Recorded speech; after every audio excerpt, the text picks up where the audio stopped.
Við ætlum á næstu mínútum að tala áfallasögu kvenna. Það að baki mikil og viðamikil rannsókn á ofbeldi í garð kvenna og fyrstu niðurstöður, þessi rannsókn á eftir að vara í nokkur misseri, að fjórðungur kvenna hefur orðið fyrir nauðgun eða nauðgunartilraun á lífsleiðinni og það eru margar aðrar niðurstöður sem eru sláandi.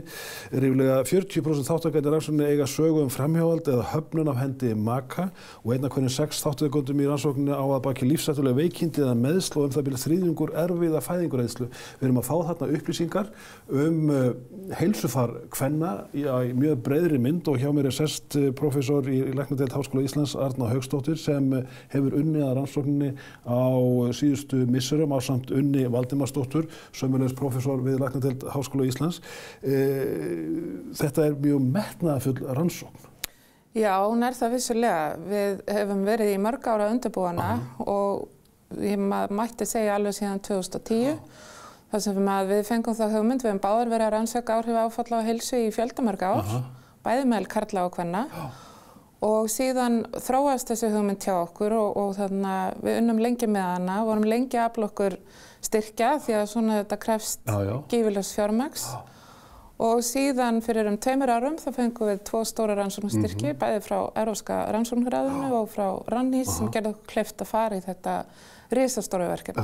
Og það sannarlega stórt. Þið náttúrulega ætluðu bara einfaldlega að ná til allra kvenna á Íslandi nokkurn veginn. Já, við ætlum að gera það. Og hvernig hefur það tekist? Það hefur gengið mjög vel hingað til. Síðasta vor þá boðuðum við 50.000 konur í gegnum SMS, þær sem voru með skráð símanúmer. Og núna í nóvember erum við að senda bréf í póstiti þeirra sem ekki með skráð númer og hafa ekki tekið þátt nú þegar. Og það bara gengur mjög vel, þannig að nú eru 23.000 konur komnar inn í rannsóknina. Sörunin góð? Sörunin góð og það sem gleður okkur mjög að hún jöfn. Hún jöfn yfir landið og hún kannski aðeins hærri á suðausturhorninu en annars hún mjög jöfn og eftir menntun og eftir tekjum og aldri.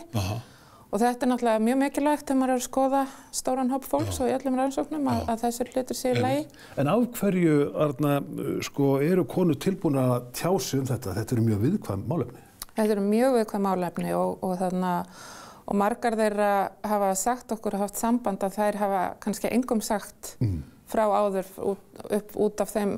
frá þeim áföllum sem þær hafa lent í. Þannig að þær eru að treysta rannsókninni fyrir mikilvægum upplýsingum. Þær eru tilbúnar, held ég líka, út af bara umræðu síðasta árs, út af MeToo sem vakti upp heilmikla byltingu og endurhugsun á minningum kvenna og vilja einfaldlega leggja sitt af mörkum til að búa til aukna þekkingu þannig að sé hægt einhvern veginn að laga stöðuna sem hún í dag. Og MeToo-byltingin kemur eins og himnasending fyrir ykkur að vissu leyti, hún opnar umræðina. Hún gerir það svo sannarlega og þarna við vorum með þess að spurðar einhvern tíma hvort það væri tenging þarna á milli, en hún það nú ekki, en stundum það, já, það tilviljun, en stundum það nú þannig að hugmyndir fæðast á sitthvorn staðnum í heiminum og koma síðan einhvern veginn saman á sama tíma, en vissulega var þetta mikil hvatning fyrir okkur og allar þær sögur sem hafa komið þarna fram og lýsingar á mjög óhuggulegum ofbeldissögum sem þarna konur hefðu upplifað og engum sagt frá áður. Þannig að við, okkur finnst við sigla mjög vel í kjölfarið á því. Nú hefur samfélagið opnast ofboðslega mikið á síðustu, eigum við að segja 30 árum. Tabúin öll eru meira og minna að baki. Við erum búin að átta okkur á því að þetta samfélag að mörgu leyti brotið. Við búum við þunglindi, alkohólisma, heimilisofbeldi, nauðganir og hvað þetta allt saman heitir og ekki fallegt. Hafa konur allan tíman kannski talað þetta sína milli? Það held ég ekki. Nei. Ég held að og af því þú talar þróun síðustu ára, það sem bara mjög mikið líka hafa gerst síðustu 5 ára. Þannig að þetta hefur verið tabú meðal kvenna að einhver sé að berja á þeim, tala ekki nauðga. Já, ég held það svo sannarlega og við sjáum til dæmis bara þegar við erum að skoða til dæmis aðrar rannsóknir eftir aldri, að þá yfirleitt frekar yngri konur sem að greina frá því að hafa orðið fyrir ofbeldi frekar en eldri konur. Ég held svo sannarlega að staðan sé ekki þannig. Ég held að eldri konur hafi alveg upplifað margt og ekki verið stöðu heldur en yngri konur í dag, en það svona ákveðin umræðu hefð og tabú eins og þú segir sem eru svo sannarlega að breytast sem betur fer. En heldurðu, talandi þessi 30 ár, þar sem að gríðarlega margt hefur breyst, sumt til batnaðar, sumt ekki, að svona hugarfar, afstaða kvenna til ofbeldis hafi breyst. Það sem konur töldu að væri kannski ekki ofbeldi fyrir 30 árum, vitað er núna. Sérstaklega andlegt ofbeldi.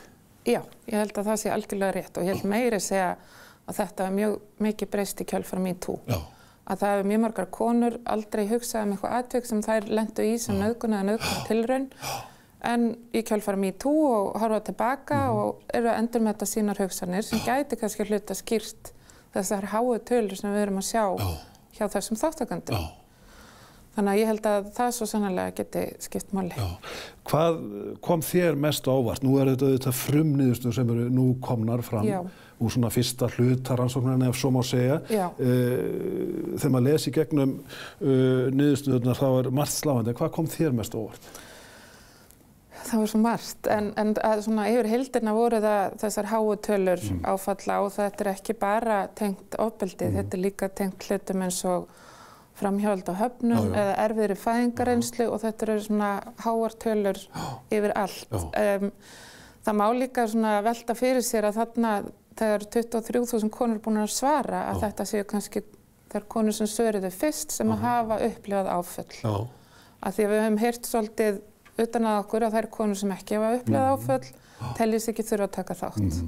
Þannig að við erum svona að reyna að breiða út þann boðskap að við viljum fá allar konur inn í þessu rannsókn, hvort sem það litla eða miðlungs eða mikla áfallasögu. Það svo mikilvægt líka til að fá rétta mynd af þessum hlutföllum og til að sjá hvort þetta gefur speglar íslensku kvenþjóðina. Sko fjórðungur kvenna hefur orðið fyrir nauðgun eða nauðgunartilraun. Þetta segir manni að við búum í ofbeldisfullu samfélagi. Já, en sem komið getum við ekki alveg auðvitað, þetta hræðilegt, en sko, og þetta þá ofbeldisfullt samfélag, en þarna við getum ennþá ekki sagt að þetta séu 25% allra íslenskra kvenna, af því að þetta gæti verið skekkt, en það sem mér finnst líka merkilegt við þessar háu tölur að Ísland þykir eitt af jafnréttissinnustu þjóðfélögum í heimi og við erum samt að sjá þennan fjölda á þetta hlutfall hér. Og hvernig þetta þá annars staðar? Hvernig þetta þá annars staðar? Og það finnst mér svona ansi merkilegt að velta fyrir mér. Þið Unnur sem hafa verið að vinna þessa rannsókn, báðar prófessorar við Læknadeild Háskóla Íslands. Hvað segir þetta okkur heilsufar kvenna? Svona ofboðslegt ofbeldi, höfnun, einelti, andleg stríðni, andlegt ofbeldi. Þetta hlýtur á áhrif á almennt heilsufar kvenna. Já, sko, fyrir rannsóknir hafa sýnt að alvarlegir hlutir hafa áhrif á heilsu. En það náttúrulega ástæðan fyrir því að við fórum út í þetta, að við viljum skilja þetta betur og langtíma áhrif líka sem hefur kannski verið erfiðar að sjá hingað til í rannsóknum að því við horfum á þetta sem langtíma rannsókn. Við getum skoðað þessu gögn sem við erum með núna og tengt síðan til framtíðar við önnur gögn eins og heilbrigðisgagnagrunna. Þannig að þetta mun segja okkur heilmikið það hvernig áföll hafa áhrif á heilsu og hvaða þættir, ekki síður hvaða þættir hafa áhrif á þetta samband. Að því að flestir jafna sig eftir áföll og það verður allt í lagi, en aðrir gera það ekki og við verum að skilja betur hverjir að jafna sig og hverjir ekki og það geta verið umhverfisþættir eða ýmsir þættir í félagslegu stuðningur, félagslegt net, bakgrunnur og síðan náttúrulega eitt af stóru markmiðum rannsóknarinnar að tengja þetta við erfðafræðina og til að skoða hvort einhver breytileiki þar geti skýrtað út hverjir jafna sig og hverjir ekki. Og það mikil nýlunda í heiminum. Það svona nýja brömið líka við þessa rannsókn að geta það.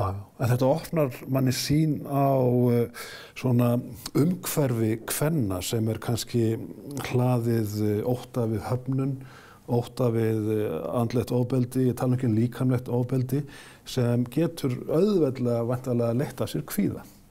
Já, kvíði eitt af þeim einkennum sem getur komið í kjölfar svona áfalla og áfallastreita til dæmis sem getur verið mjög illviðráðanleg ef að ekki fæst viðunandi meðferð og þetta snýst þetta svolítið það að ef maður með kvíða, þunglyndi eða áfallastreitu til dæmis eftir áfall að þá verður maður að fá meðferð.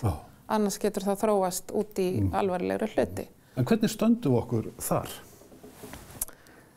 Mér finnst við ekki standa okkur nægilega vel. Mér finnst, svo ég segja nú bara hreint út, mér finnst pínu skömm að því að eins og sálfræðingar sé ekki hluti af okkar almannatryggingakerfi. Alveg eins og læknar og lyf eru og það sé ódýrara fyrir manneskju sem greinist með kvíða að fara á kvíðalyf heldur en að fara til sálfræðings. Tökum við andleg veikindi ekki nú alvarlega? Jú, sko, nei, ég meina miðað við þetta. Ég meina það hafa verið að gera rannsóknir sem sýna ef að sálfræðingar eru niðurgreiddir, þá borgar það sig upp á mjög stuttum tíma fyrir samfélag og það gerir það í minni veikindaferðvistum og minni lyfjakostnaði. Og þessa rannsókn auðvelt að gera á Íslandi og ég held að þetta sé bara líka spurningum svona heilsuhagfræði, ekki bara hvernig við viljum náttúrulega að fólki líði betur, en þetta getur líka verið peningamál fyrir samfélagið og við erum náttúrulega að sjá í mjög auknum mæli núna kostnað út af veikindaferðvistum. Og kulnun. En þarna kannski komin að einhverju leyti skýringin á því að Íslendingar gleypa meira pillum heldur en aðrar þjóðir. Við styttum okkur leið, förum ekki til sálfræðingsins, heldur opnum boxið. Ég held að geta alveg spilað inn í þessar háu tölur sem við erum að sjá og það bara flestir sem hafa ekki efnaði að borga 10 tíma hjá sálfræðingi og en hafa betri aðgang að niðurgreiddum lyfjum. En þetta bara svona kenning. Hvað svo? Nú eru fyrstu niðurstöðurnar komnar og í nóvember þessum mánuði munu 60.000 konur allt land fá boð þátttöku í rannsókninni og þið ætlið að ná svona eiginlega bara öllu þessu samfélagi kvenna inn í þessa rannsókn. Við viljum ná sem allra flestum og fá sem breiðasta og skýrasta mynd af því sem að gerast og erum að senda núna bréf til þeirra kvenna sem hafa ekki verið boðað. Og vonum bara að það gangi vel og síðan svona í loki janúar þá ætlum við að halda stóran kynningarfund þar sem við erum svona að fara dýpra onni þessar niðurstöður sem ég er að ræða núna og ég vil tengja við heilsufarsútkomur og fleira. Síðan fljótlega eftir það munum við ljúka þessari gagnasögu. Og hvað viltu segja við þær konur sem eru að horfa núna Hringbraut og hlusta á þig segja mér þessar rannsóknar niðurstöður, þær geta fullkomlega treyst því að fara í þessa rannsókn? Að sjálfsögðu og við förum eftir öllum ýtrustu kröfum persónuvernd og höfum leyfi bæði vísindasiðanefndar og persónuverndar og verðum mjög allt í kringum það. Allar upplýsingar eru tryggar, við rannsakendur höfum aldrei aðgang að neinum persónulega greinilegum gögnum. Þannig að við leggjum mjög mikið upp úr öryggi þeirra upplýsingar sem að við verið að veita okkur og það er frekar einfalt að taka þátt. Maður fer inn á heimasíðun áfallasaga.is og skráir sig inn með rafrænum skilríkjum eða íslykli og það er ennfremur til að tryggja öryggi.